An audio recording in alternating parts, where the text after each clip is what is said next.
Welcome back to the show. Hello, Jim. Very nice to meet you. Thank you for taking your time. Hi, Jim. Hi to Michigan, and hi, Armin. Detroit. Yeah, Michigan. Yeah, northern Michigan. Northern Michigan, yeah. In Brighton, right? Brighton. No, I moved up near a place called Cadillac. Okay. About, Nice. 3 hours north. Okay. The big woods. We're up in the big woods here. Oh, like nice. the Cadillac car. Yes, same name. Is it a kind of Indian name, Cadillac? Is this a kind of tribe or something? I think it is. I believe you're right, Pete. I believe it is. Yeah, I think they did that Pontiac, Cadillac, all that stuff, that Native American theme. I believe you're right. Yeah. Cherokee. Yeah, Cherokee. Keep Cherokee, sure. Whatever sells, man. Yeah, exactly. Yeah, they had a Comanche. I mean, ANC had a few of these names. Yeah. Well, it was another Jeep product, Comanche. Yep. Yeah. I only had the AMC Ambassador from 1956 from the American Motors Corporation. It was called Ambassador. It was a two-door limousine. It was fancy car for so fancy guy. I was just 18 years old and drove to the school, elbow. Sunglasses. So the mechanic. So the mechanic was your friend. No, I had never a problem. The only problem I had then in winter, one freak was driving too fast down the icy road and he crashed into this car, and I couldn't find in Germany any spare parts. So it was impossible to fix the car. With the US cars, you also need a friend at the gas station. No, I had only a small 6-cylinder engine in a come on. Later I had my CJ5 Jeep with 8 cylinders, drank a little more. Oh yeah. Yeah, but this is nothing better than a V8. Yeah. Doesn't it? But Jim, before we talk about cars and stuff like this, would you like to introduce yourself, where you come from, what you're doing, where you're going? Okay. I was born in Northern England. Okay. But north of Manchester, up in the Pennine area, right on the Yorkshire border. Okay. I've been shooting archery since I was 3 years old. I don't remember. That's what my dad tells me. I don't remember. Okay. I kind of remember from maybe 8, 9, 10 is my earliest archery memories, but kind of other ones are photographs my dad showed me. So I don't know. It's hard to say whether you remember the photograph or you remember being there. I don't know. Yeah. But 8, 9, 10, I remember doing a lot of shooting at the field archery. It was all field archery. That's what it was. My dad my dad won a bow when I was a little kid at the fair. He gave me the bow. I was happy. The bow broke. I was unhappy. And he says, he'll get over it. And he said, I just never got over it. I kept bothering him every day. Where's the bow? You're going to get me a mug. Anyway, so him and another carpenter friend of his built a bow out of just stuff, gave it to me, and off I went. And he said, so he followed me out to see what I was doing, and he couldn't believe the difference of the bow that he won and the bow that they made. And he said he got interested, so he bought himself a bow. The bow broke. He bought 5 more. They all broke, and he got tired of that because they were all wood bows. And he wanted to build his own. So he asked my mother to get him a book from the library on bow making. Cool. My mother brings a book back that says Hunting the Hard Way, Howard Hill. She said it's the only book I could find. The only book I could find. Even in England. Right. She couldn't find another book. And it was in our local library. Small town, too. Small town. Wow. That grabbed my dad, and that was it. He started wanting to. He went over to a company called Marksman, which was not that far from where I live. Marksman Archery was the biggest company in England at the time. And Les Alwis, which I knew Les when I got older, and they put together a kit. And I have the letters from Martin Archery to my dad. One of them is, here's the kit. And the next one is, I'm glad the kit worked out and you got a bow. And that's October 1964. Wow. Okay. So I don't know. I'd like the other ones of the letters my dad wrote to Les. That would be great, but I just don't have them. But my dad said, yeah, it worked out. It worked out exactly like Les told him it was going to do. And from then in, he started developing the bow Les always asked him if making that hill style bow would be viable for marksmen to do. My dad told him, he says, well, I want one and I don't know anybody else. You know, no, he didn't know at the time, but that spurred on my dad building bows. Once people saw my dad's bow, they wanted that. So my dad kept building bows, and that's how he developed what I call the Union Jack. I call it a Union Jack because my dad was Jack. And it was his version of the Howard Hill bow. Okay. So I call it the Union Jack because it's British. My dad was Jack, kind of threw that in there. And what was your dad's original profession? Window cleaner. Oh, really? And then he got into bowery. Yeah, he did like commercially. He did like banks, police station, fire stations, and he cleaned the security screens at the post office, and he did commercial stuff. Yeah. Okay. Okay. And so from the beginning, he was hooked by the hill style bows, even in England. And he made them flat because the pictures he saw of Howard Hill had the bow strong. He never saw a hill bow without the string on, so he made them flat. He didn't put any backset on them, and we still make them exactly the same way today. So, and they're great. They now call them, what do they call them now? String follow bows, they call them. Yeah. But I have every design have a very high back set and straight and string follow. They all shoot fine. I can't say which I like most. Yeah, I hear all the you hate to mention people, you know. There's a company called Faribault out there. There's Northern Mist. There's Howard Hill Archery. Myself. You shoot them all through the chronograph. There's probably not 5 feet a second between them all. And sometimes that's just one bow turns out faster than another bow. It just is what it is. You know. But that style of bow, even with backset on, there's 5 feet a second is probably the best you can get it. And some people struggle to shoot them, but you've got to enter into the spirit of shooting that bow. It's a certain, you have to have it's a certain technique to shoot that bow. And if you don't enter into the spirit of shooting that bow, you're just going to struggle. If you just switch from target archery to a hill style bow, you won't be happy. If you don't get into that, if you don't watch the Hill movies and see how he shot the bow, then you have to pick up the whole style, so to say, in my opinion. And that's what my dad used to say, and he used to call it enter into the spirit of the bow. You have to enter into the spirit of that bow to shoot it.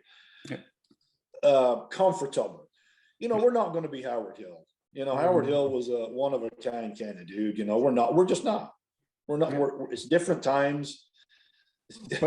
And he was the Tiger Wood of friggin' archery, But if you grasp a Howard Hill style bow handle, you have a little of Howard in you, and you feel it, and you feel better. That's true. Yes. And you will be Howard Hill one day, or some days, or a few days. Once a year, you will have that Howard Hill moment when you're shooting that bow. I guarantee you will. Wow. I need one now. Peter convinced me now. I'm more like this Asiatic bow stuff for me, but Peter convinced me now that Howard Hill bow, a good one, is the best bow ever. So I need to have one. It's tools for the job, tools for the job. Exactly. Depends which job you have your to Asiatic bows, especially your Asiatic composite bows, love to shoot a light arrow a long way. They're excellent at it. The Howard Hill style bow doesn't like the light arrow. Yeah, needs heavy arrows. It likes a heavier arrow. It's tools for the job, man. But we interrupted you in your story. You were born in England, and your daddy making bows and so on. So he still worked and built bows, and there was a guy from London. I think he was from London. It doesn't matter. London area, London's it's huge, you know. But anyway, he was from northern London, one of the suburbs there. And he had my dad build bows for him, and he convinced my dad to build bows, and he was called Long Shot Archery. The guy was called Rex Oakes. And Rex will tell you this, I believe he's still alive. And my dad built a number for him, the first ones, and he just got real popular real fast. And my dad just didn't want to do that. So we taught Rex how to build bows, and Rex started it. And my dad let him have the name. I don't know why he did that. And I remember complaining to him at the time. Sagittarius Archery. You probably heard of Sagittarius longbows. Yeah, there's a young guy who's still making them, no? He was a student of Rex Harris. So, how was its name? Yeah, well, I don't believe that, but I talked to Rex about that. But yeah, he's grabbed the flag and he's running with Team Sagittarius. And to be honest, when I first saw him, I was like, but I tell you what, the last ones he's built, man, he's starting to come around, man. He's starting to get it. Yeah. First ones are probably like the first ones I built too. You know, we all start somewhere, and he's doing pretty good. Yeah. But he's called Terry Harris. Rod Harris.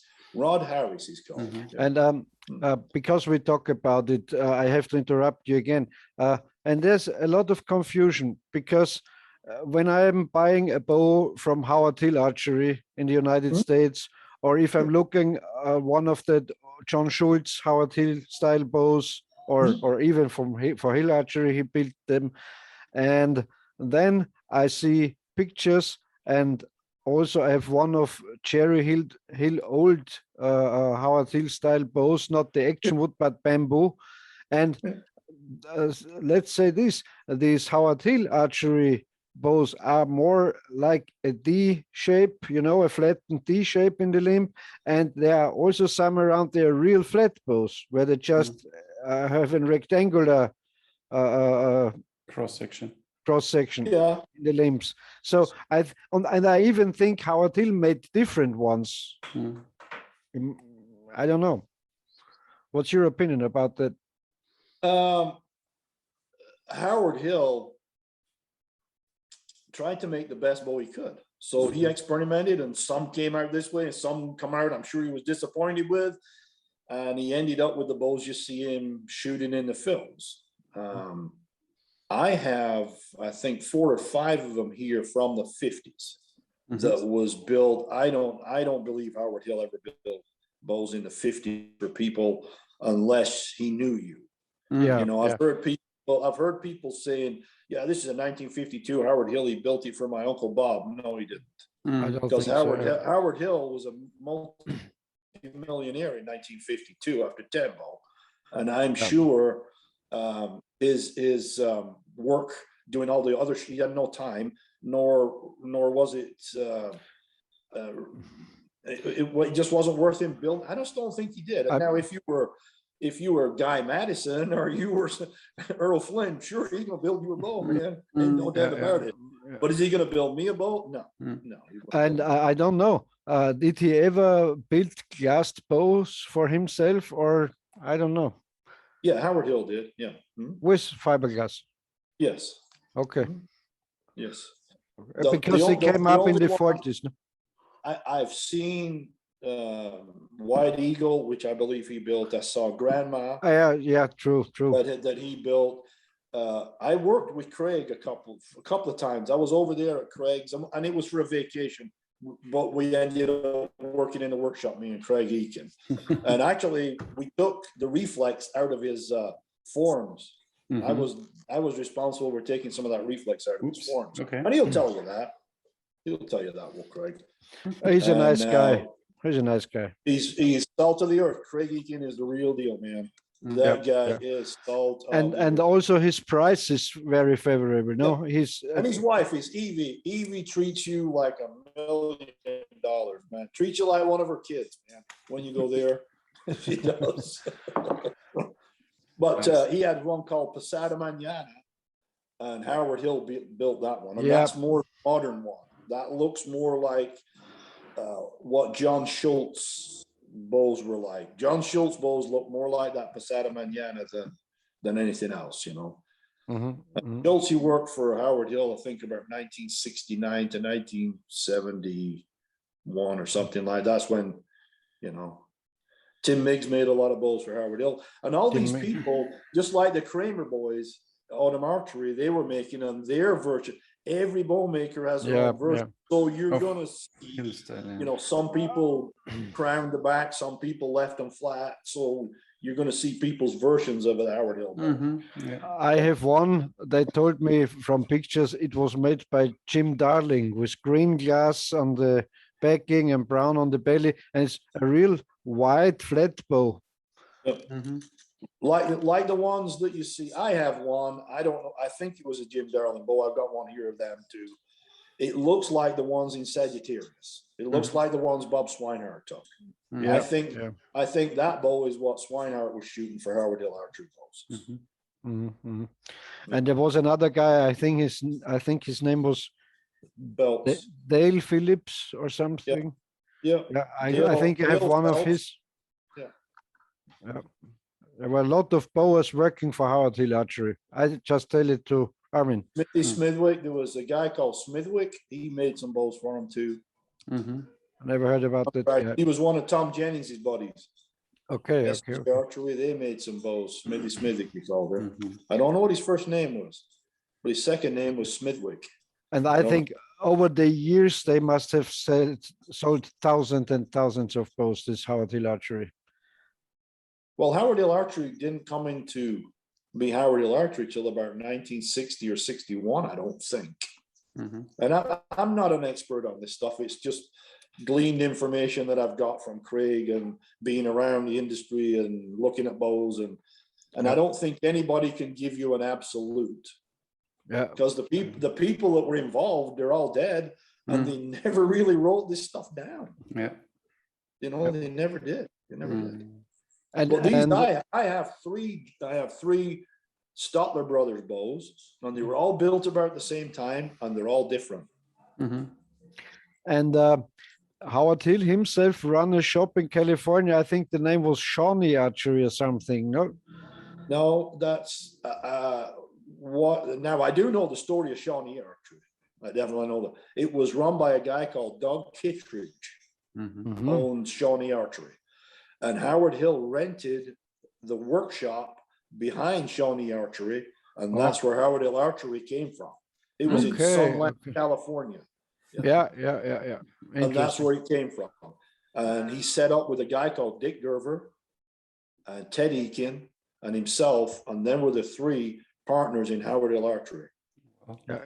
And this guy, Doug Kittredge, is kind of famous himself. No. Yes. He made a big catalog catches. Yeah. But he owned Shawnee Archery. Now, I have been looking for a Shawnee longbow forever, and I've never found one. And I have other people looking for them. And Howard Hill Archery built the Shawnee longbow, and it was maple and bamboo. And I have never seen one. You'll see them in their catalog, but it was made by Howard Hill Archery when Howard Hill was alive for Shawnee, for Doug Kittredge. Never saw one. No. But nobody wrote this stuff down because it was just archery. They really didn't think they were. I don't think people realized it was going to be. Well, they just didn't realize what it was. You know, they were just building bows and arrows. You know, I don't think they made a big deal about it. You know. Yep. Well. Nice. And then there's all kinds of rumors. Howard Hill signed all the bows. Howard Hill named all the bows. Some people say Jim Darling wrote the name on the bow. Yeah. Everybody's dead, man. I cannot ask anyone. I can't imagine. I don't believe that Howard Hill signed the bows because he was away somewhere and they are building the bows at another place. So I don't believe that. I was told that he was demanding, if you wanted Howard Hill to come and shoot, I think it was $16,000 for him to shoot. Wow. In 1950s, that was a lot of money. That's a lot of money. Wow. I know I'd like $16,000 right now. But I mean, it was a lot. Can you imagine that back in the 50s? 16,000. Horrifying, a lot of money. So why would he be able? you a bow. He doesn't need to. Yeah, exactly. Right. And if you I'm not an expert like you, but I'm always in Howard Hill stuff, and so and I thought about when he started in Florida, and so I think for this aircraft guy, he was a kind of facility manager of the shooting range and so on, and I think he had a dream. And he's a kind of an example of the American dream. He had a dream to become a famous sportsman. And I think, I don't know what's your opinion. Some years ago, I found that old movie, The Singing Buckaroo, where Howard Hill plays an Indian. Yeah. And in my opinion, his dream was to become an actor. Mm. When Probably. Yeah. But he had a fateful meeting with the Wilhelm brothers. And the Wilhelm brothers introduced him to making his own movies and doing trick shooting and stuff like that. Mm-hmm. And I believe the dream was brought from them guys. And after Robin Hood, he had connections to the Hollywood guys, so he could use the sets and the starlets and so on, I think. No? Yeah, I think about that a little bit. I've actually been through a lot of stuff at Jury Hill's house. Yeah. Back a long time ago. And just a minute, we just went low on the battery here. So let me plug back in here. So Jury has pictures of Howard Hill with everybody. Yep. I mean, I heard about that. With, James Cagney, I've seen him. You can't believe the pictures that Howard Hill had. So I can only think that when people that were Hollywood people, even back then, they were privileged people, back in the day. And here's a man from back in the woods in Alabama, and could do stuff with a bow and arrow that would just amaze you. So I'm sure he got popular just because of his talent. And they like today, they kind of like that back country people when they go to Hollywood and are quite, how we say today, authentic. No, they are like, sure. He was the real deal, man. He was just the real deal. And I think everybody was, you got to see this guy, man. You want to see him shoot, and I think that's how Howard Hill got on. Yeah. And some of his movie shots were even produced by Warner Brothers and so on. So you see in the credits. Another thing that's always amazed me, a few of his shorts were narrated by Ronald Reagan, who became president of the U.S. Yeah. That was great. Yeah. And like that how you call it, that kind of big headline voices, and watch out, Howard, and like that, like their old style. Fantastic. Yeah. But wait a minute. And I know people are looking at him from the eyes of today, the critical eyes of today. And this was cutting edge stuff back in the day, man. Yeah. Armin didn't know the scene from Tembo where Howard shots the crocodile. So I sent him that short clip. Watched it last week, yeah. You couldn't make it today with the black guy sitting on the Black Lives Matters will storm your studio in a way. Set fire to the studio before that one. Yeah, no. But you can't judge them old movies in today's eyes. You can't. We often talk about history. It's totally wrong to judge history events by today's views. You can't. Yeah, of course. No, and history's terrible. History's tough because it's only ever written by the winners. Yeah. So you only ever get one side of history. Exactly. Yeah. If you read the history books, so you would think Hitler was the only anti-Semitic in his days, but the opposite was true. He just put it this way: he had some help. Of course, a lot of help. It was not uncommon in his days. That's what I wanted to say. But if you read it today, you think, "Oh, horrible." But not, and that wasn't just in Germany. There was that sentiment in a lot of countries. It wasn't just Germany. Yeah. He had But supporters in, America found it so useful to always blame the Germans for what they did, or with our no. Well, You hilarious. see, you know, that's yeah, not true, this Armin. is a tough conversation because No. really, you know, my family fought against your families back in the day. I had grandfathers fought in the First World War. Yeah. You know, I had people fought in the Second World War. One of my uncles got sunk in the after the convoy going to he was on the Maltese convoys, and he got Ebo sunk him. I had another uncle, D-Day +6. He ended up taking an 88 shell in his artillery bunker, and he blew him out, killed everybody but him. I had uncle he fought 4 years right through the desert all the way through Italy. Not one of them ever said. And my granddad, both my granddads fought in the First World War. Now that was horrible. I don't care who you are, and I don't care what uniform you wore. That was a terrible, terrible tragedy. Was the First World War for everybody concerned. But I think I'm struggling here. But I never heard any of my granddads ever speak ill of anybody from Germany. That's what I wanted to say to Armin. I was in the United States for some times. I never heard one word. It's just made up here. It's just here in Austria and in Germany. Propaganda through the media. Yeah, exactly. But it comes from somewhere. It doesn't come from here. The opposite is true. Yeah, the opposite is true. All the Americans I talked with, they said, "Oh, the German, they were great warriors. They were," and so on. Hitler was crazy, but the Germans were great soldiers and warriors and so on. It's not true what we hear around. But well, from my perspective, the Hitler thing, it was a perfect storm created by everybody for him to turn up. Yeah, and it was a perfect storm created by the Allies. Everybody created that position for him to fill. Of course. And the first World War created the second one, of course. Right. Because there were the aristocracies destroyed and the lands all cut, their countries and so on.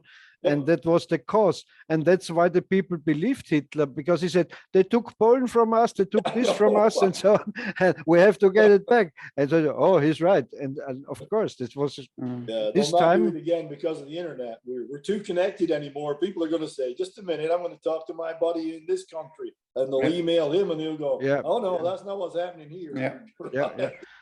Yeah, and now you see it with some other stuff. You see it with that coronavirus or with climate change. If there is the media propaganda all day long, people believe everything. Everything. Rule by fear. Yeah, of course. Yeah. Anyway. Okay. Doesn't affect archery? Yes. So when did you? My dad always said, "We'll never see it right," and he was. So anyway, what do you want? Knife of the day, or are we?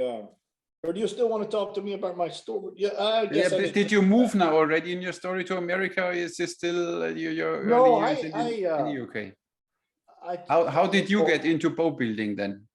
Well, I think I always did it with my dad, although I thought I was in the way half of the time, because my dad, don't do it this way or don't do it that. I always thought I was in the way, but I helped my dad do stuff.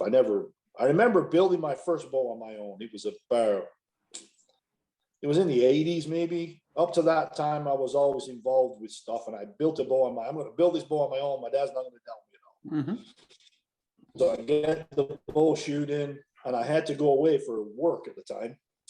When I came back, it was all finished and signed and everything. I said, yeah. So I never did get to finish it, but I still have the bow. So cool. I never did get to finish the whole damn bow on my own anyways. He still finished it and signed it. So, but he put my name on it, but that's just the way it goes. So I don't know when the first bows I truly built on my own was probably in the States. In the 80s, when I got here, I started building a friend of mine a kid's bow, and I've just been building bows ever since here. And why do you moved over to the United States? What was the cost for your moving, for your move? I was going back to New Zealand. Actually, been living in New Zealand and working there for a while, and I just needed to get away. There was no hunting in England. There was not. It was against the law. We used to do a little hunting, although the authorities didn't think it was that. But I got an invite to go to New Zealand, go hunting with them guys, and I lived in New Zealand. I'd already been to America and shot in the Howard Hill Invitational. I met some people there, and I was going back to New Zealand. And a friend of mine from here in Michigan says, "Why don't you come and hunt whitetail deer? You're not a bow hunter unless you've shot a whitetail deer." So I came here to shoot a whitetail deer, and I never got away. I liked it here. Well, you know, it's like here, Pete. It's pretty laid back. It's not a bad place to be. You know, you can certainly make a living here, and you go hunting in every state in the union. You know, so you know, it's a pretty good place to be. Yeah, and we talked in the past about it. It's a very different approach to hunting that in Europe. It's a completely different approach. It's all about the meat, about the adventure, and so, and not about aristocracy and high snobby people. That's not the way in the United States. And everybody, if you go to any archery club here, but you could come from Germany, Austria, Malta, wherever you are. You can come here with your bow and arrow and say, "Hey, I'd really like to go hunting." Somebody will take you hunting. And somebody will take you and point you in the right direction. And they would feel honored that they take you hunting. Which in Europe, no, not so much. You've got to tick all the boxes, and you got to jump through all the hoops. When I was first bow hunting in the United States in Idaho with Nate Steen, you know, that hill bower. I just talked to Nate last week. And so he invited me, and I said I can't come alone. No, so take your friend with you. And they did everything an outfitter would do for you for big money. They erected a bear bait. They had the camp and so on. And the deal was we pay the food and the beverage, and they do manage all the other stuff. That was the deal. Wow. Nice people. That's the way it is here. Deer camp is great. Bow hunting camp is fantastic. Yeah, you sit there in the evening on the campfire. You look at his smile. Oh, look at him. You lie. You talk about Howard Hill and Fred Bear and all that guys. And the first liar has no chance. We always say that if we run out of stories, we'll tell lies to each other. I'm with you. But, no, it's a good time. It's just guys out in the woods being dudes in the woods. You know, it's not. I say it's kind of sounds. That's what we don't get in Europe, right?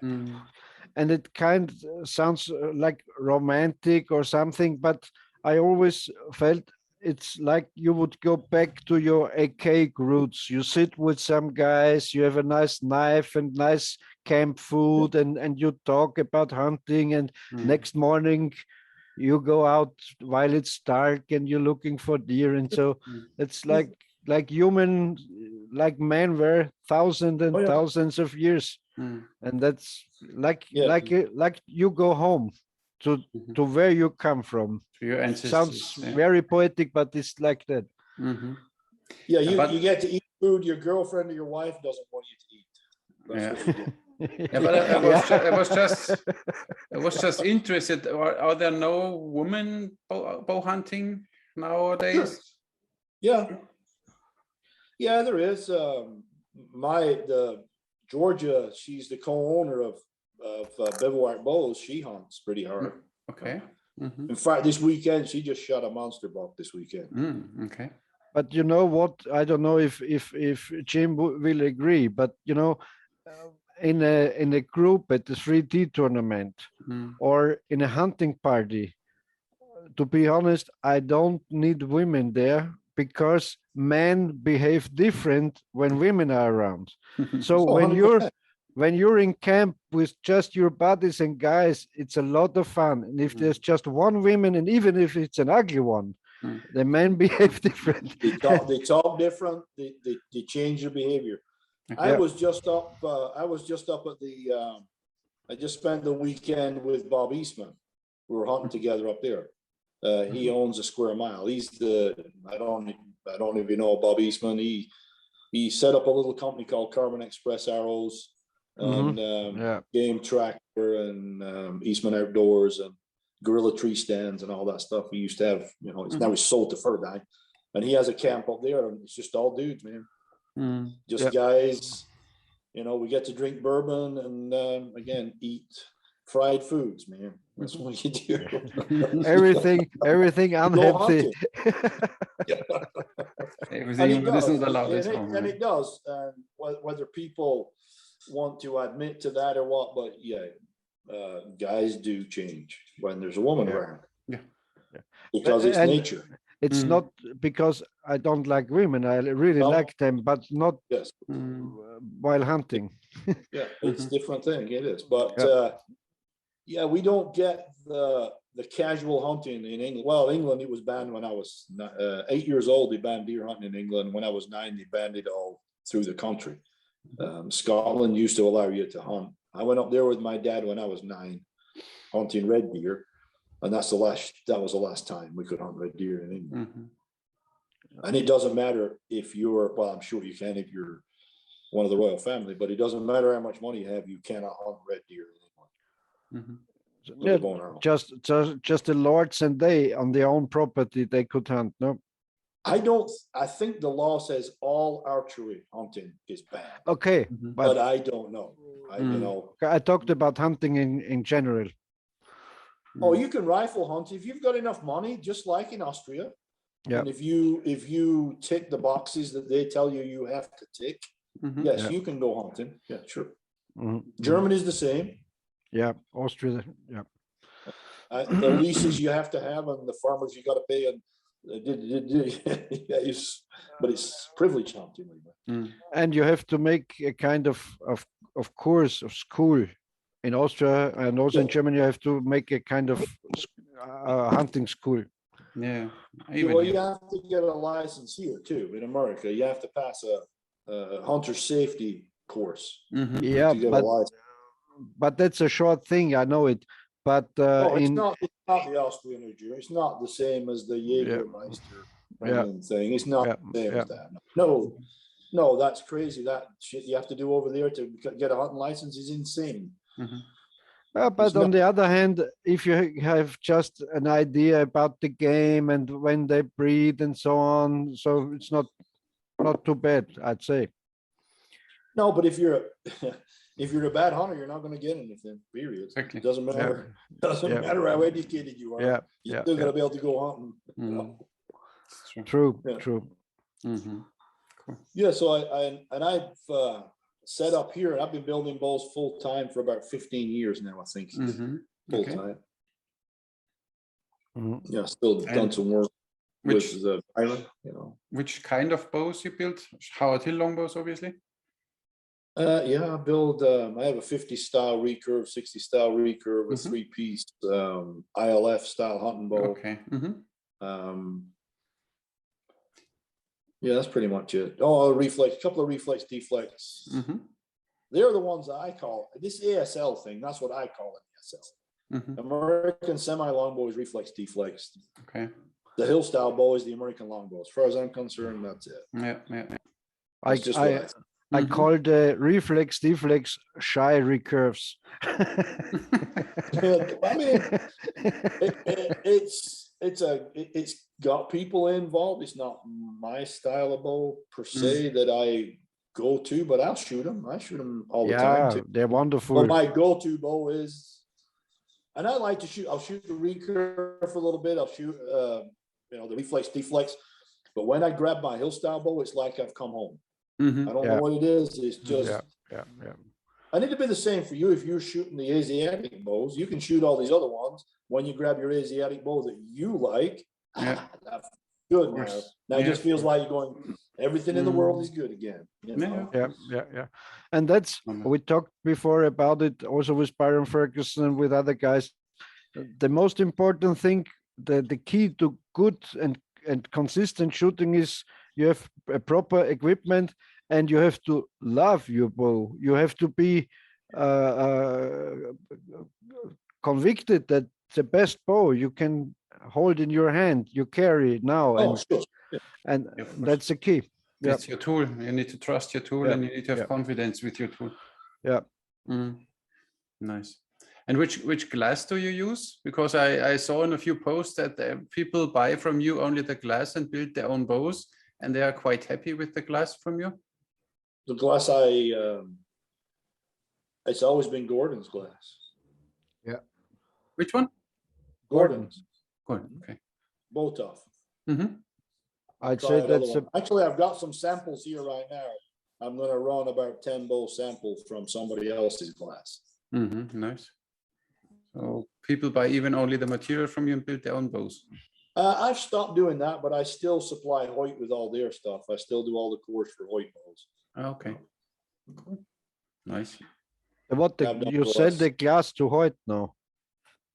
No, they use a lot of carbon on their bows that come out of California, and the glasses they buy direct from Gordon's. I think Gordon's is only maybe 4 hours drive from Hoyt. Yeah. And it's a very, very old company. No, they do it since decades, that glass stuff. 30s or 40s they started doing. Yeah. Okay. Yep. I think there was a couple other companies, but Dave Gordon started. He was one of the first. Hang on. Somebody turned up here. Customer turned up at the shop. And because we talk about glass, what is the secret or the knowledge about, on that old Howard Hill style bows, I see they used on the backing kind of a woven glass, and on the facing they used linear glass. I don't know about the story behind. Do you know something, Jim? I think he needs to go to his customer. We got him back. I don't know. The thing just died. I don't know what it was. Okay. So linear glass. This is your glass you're talking about. Yeah. This is an original Howard Hill bow. Wow. What's its name? The Fang? Swift. The Swift. Swift. Yeah. Yeah. And then. But it looks like a 70-pound, huh? Howard Hill. Wow, nice. Oh yeah, it's got probably. It looks pretty heavy. I won't string it up. It's got original linen string. Nice. Really? Yeah. Nobody told the people how to do this, but I think they got the bamboo and then they molded the fiberglass on the back of it. I think that's what they did. What I heard about is that they made, so to say, a ready and finished tillered bow out of the bamboo, and then they glued the glass on. Yeah, I think that's what they did. That's what it looks like if you look at the way they've made this one. That's what it looks like. Because of the fade out, the way the fade out back here is. Yeah.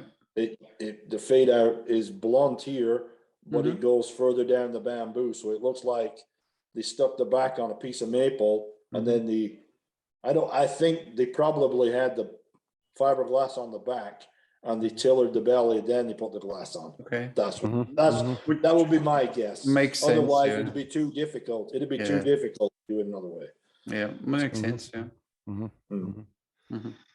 But it's pretty cool to own a couple of these. Yeah, of course. And that's for sure. And Jim, do you know when they came up with it all bamboo bows?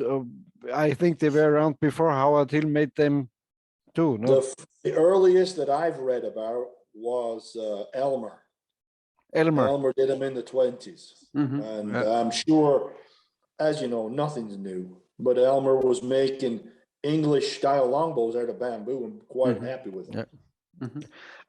We talked about in the past in other shows, and I always said I think these guys and also Howard Hill, they watched to the bamboo fly rod makers because they had a lot of knowledge about tempering bamboo and gluing bamboo together, and so no. Yeah, I think so. Makes sense. I'm sure there's a lot of crossover. Yeah. Okay, guys, Jim is gone. His iPad died, so we need to finish this show without him, but he already said that he will be back very, very soon. Oh, Peter is still texting him that it's okay. His iPad died and I don't know what happened, but we were just talking about nice bow details and stuff. But what can we do? Nothing. Technique. And besides that, how would you ever have the possibility to see an original Howard Hill bow made by Howard Hill? That's true. And have a closer look at that kind of bow. So that's. I really start liking them, so I need one now, no matter who makes me one. Otherwise, I play only the. Maybe we should talk to Jim. But then I need to play this music from Deliverance, from the banjo boy. Banjo. Ding, Like ding, ding, ding, ding, ding, like ding, that insane. ding, ding, ding, ding, ding, ding, ding, ding. Yes. Okay. Let's do it next time again. And so, yeah. Thank you very much, Jim, for your time. See you next time. Thank you, guys. Thank you, viewers. Subscribe and write us comments because we don't get any critics about what we are doing. You are all just happy and looking with wide eyes and open mouth at our talking. So we need your input. We need some input. Give us input. Yes, give us a bit more input. Thank you, guys. Thank you very much for watching. Goodbye, Armin. See you in the next time. Ciao, ciao, Peter.